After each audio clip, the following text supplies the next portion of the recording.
Pop stars' lives may seem like constant parties in between shows for throngs of adoring fans, but behind the superstardom lies a real human being and all the messiness that comes with living.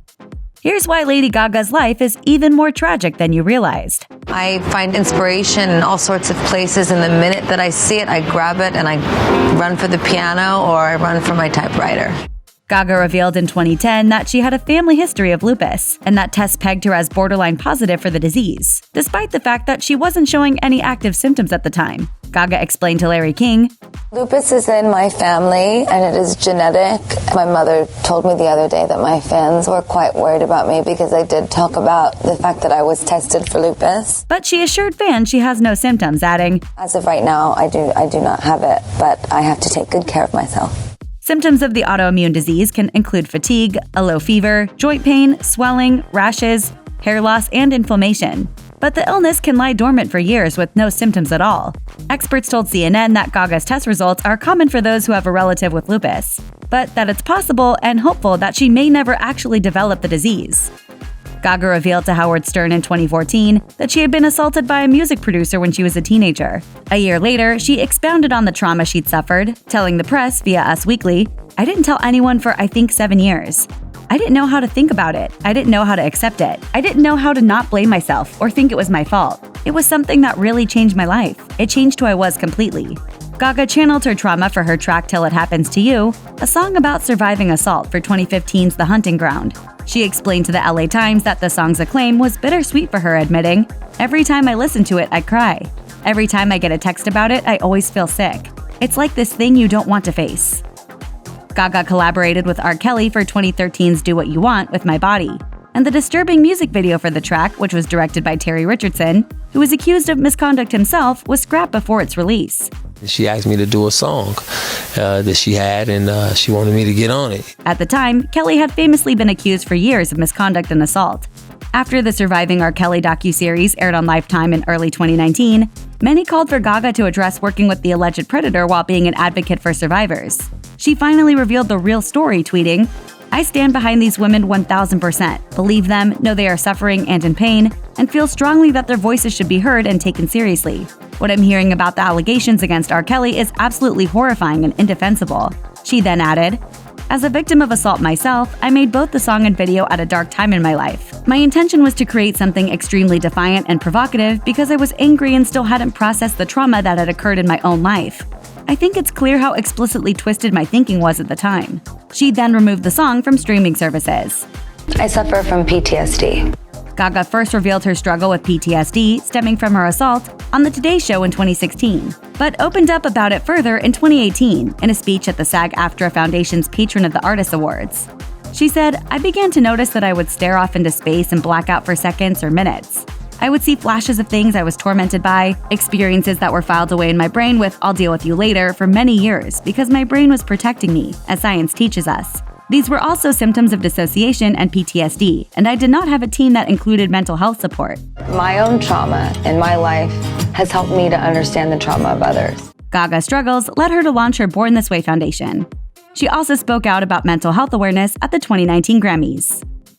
A big takeaway from the 2017 documentary Lady Gaga, 5'2", was the singer's very real struggle with chronic pain due to fibromyalgia. According to CNN, complications from the condition led Gaga to either postpone or cancel tour dates in 2017 and 2018. Fibromyalgia is a chronic condition with symptoms including nerve and muscle pain, trouble sleeping, headaches, face and jaw pain, digestive issues and fatigue, according to the Center for Disease Control and Prevention, as well as mental distress, trouble concentrating, and memory problems. While its causes aren't known, the condition has been loosely linked to PTSD, and is said to often co-occur with lupus, both of which Gaga has publicly battled. Gaga opened up further about her situation, telling Vogue in 2018, "I get so irritated with people who don't believe fibromyalgia is real. It's really a cyclone of anxiety, depression, PTSD, trauma, and panic disorder, all of which sends the nervous system into overdrive. And then you have nerve pain as a result. Chronic pain is no joke, and it's every day waking up not knowing how you're going to feel." Gaga's traumas from her early life, from her health struggles to her assault, bear an uncanny parallel to those suffered by her late aunt, Joanne Germanotta, who inspired her 2016 album Joanne. Gaga revealed at the Producers Guild Awards in 2016, when she performed Till It Happens to You, "Assault is not only an important issue to me, but it's an important issue to my family. because when my father's sister was in college, she was assaulted.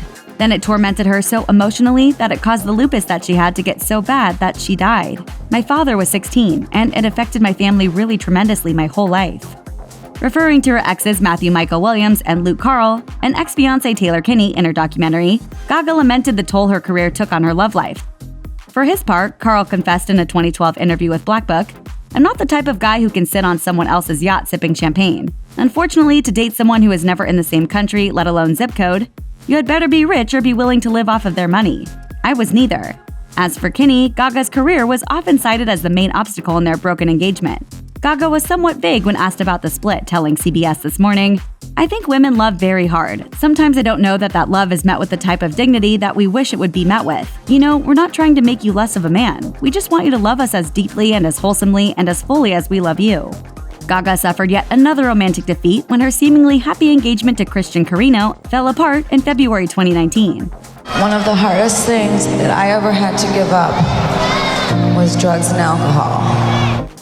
In an attempt to curb her demons, Gaga turned to self-medication. And in 2013, she admitted that she was addicted to marijuana, telling Elvis Duran, "And I was smoking up to 15 to 20 marijuana cigarettes a day with no tobacco." That's a lot. Yeah, and I was living stuff. on a totally other psychedelic plane. She also told the show how she then bounced, quote, from substance to substance, experimenting heavily for 7 years. What do you do? What do you do to unwind? What do you do to have fun? Well, I drink a lot. Drink heavily. Her addiction was especially bad during her Born This Way ball tour, during which she suffered a debilitating hip injury that forced her to scrap most of the dates. She confessed, "I was just in a lot of pain and really depressed all the time and not really sure why. I did a lot of drugs and took a lot of pills." She also admitted to Howard Stern in 2011 that she suffered from cocaine addiction before she hit it big, saying, "I did it all alone in my apartment while I wrote music. And you know what? I regret every line I ever did. Don't touch it. It's the devil." Despite having millions of adoring little monsters all over the world, Gaga struggles with crippling loneliness exacerbated by her fame. Ahead of the release of her doc in 2017, Gaga penned an open letter describing her conflicting emotional state over her feelings of isolation. She wrote, "For me, it feels very unnatural but complicated, because I know it is my destiny to be a performer." Gaga echoed the sentiment a year later while promoting A Star Is Born, revealing to the LA Times that substance abuse can be an all-too-easy remedy for entertainers who also feel the same void. She said, "It's very lonely being a performer. There's a certain loneliness that I feel anyway, that I'm the only one that does what I do. So it feels like no one understands, and the urge to use is because you're searching for a way to quell the pain." Gaga revealed in 2012 that she had been battling bulimia and anorexia since she was 15 years old, revealing to Page Six, "I used to throw up all the time in high school. I wanted to be a skinny little ballerina, but I was a voluptuous little Italian girl whose dad had meatballs on the table every night. It's really hard, but you've got to talk to somebody about it." Gaga admitted that her bulimia was so severe that it even damaged her voice. She said, "The stomach acid from vomiting on your vocal cords, it's very bad. But for those of you who don't sing, you maybe don't have that excuse until it's too late. It's very dangerous." Later in 2012, Gaga launched the Body Revolution page on her Little Monster site, according to The Hollywood Reporter.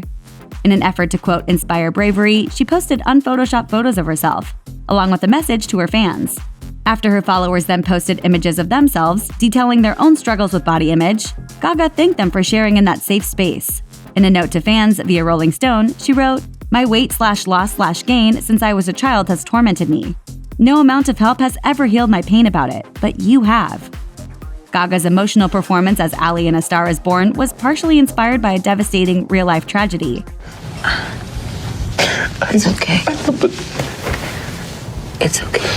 One of Gaga's best friends, Sonia Durham, died after a long battle with cancer while Gaga was on set in 2017 shooting the movie. She told Zane Lowe that the final scene of the film was particularly difficult to shoot due to the heartbreaking timing. She said, On that day, her friend called me, and I could hear her moaning in the background. Gaga then immediately left the set without telling co-star and director Bradley Cooper, but she missed seeing her friend alive by just 10 minutes. After spending time with Durham's family, Gaga recalled Sonia's husband telling her, "You gotta do what Sonia would want you to do." And she loved being a performer, and she loved working in music. Gaga claims her friend gave her that gift to take back to set. And when she returned, And I sang that song for Jackson on that very same day, within an hour. check out one of our newest videos right here. Plus, even more Nicki Swift videos about your favorite stars are coming soon. Subscribe to our YouTube channel and hit the bell so you don't miss a single one.